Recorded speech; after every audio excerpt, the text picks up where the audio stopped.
guys, welcome back. Hope you all are doing good.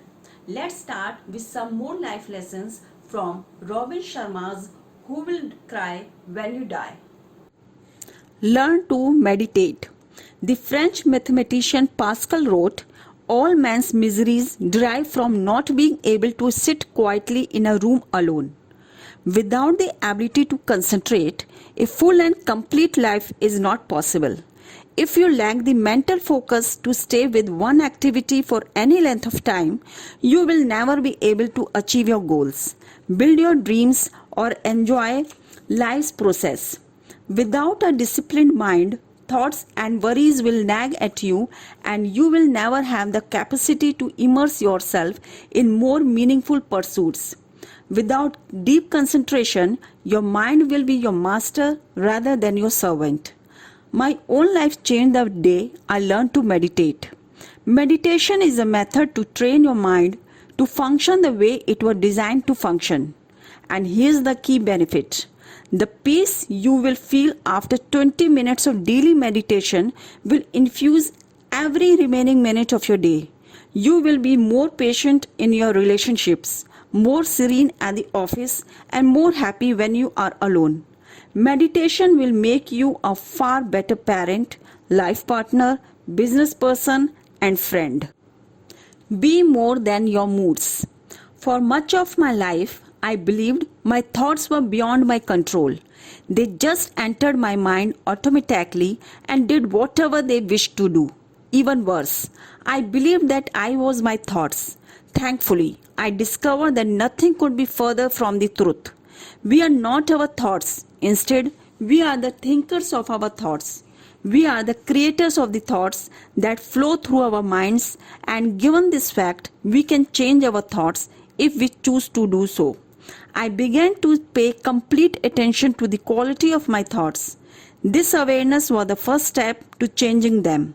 I trained my mind to focus only on positive, inspiring, and enlightening thoughts. And in doing so, I saw the outer circumstances of my life change. Just as you are not your thoughts, you are not your moods.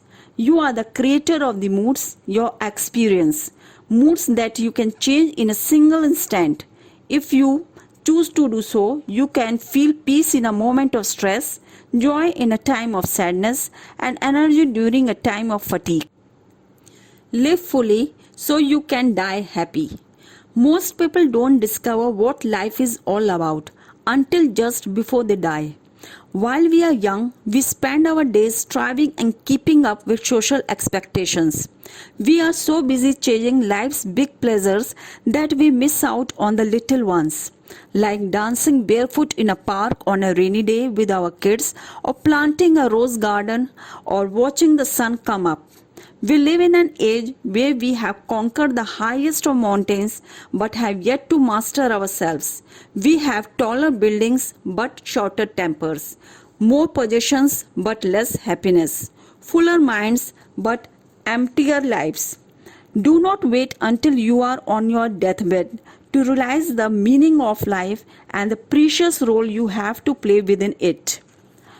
Happiness and a life of deep fulfillment come when you commit yourself from the very core of your soul to spending your highest human talents on a purpose that makes a difference in others' lives.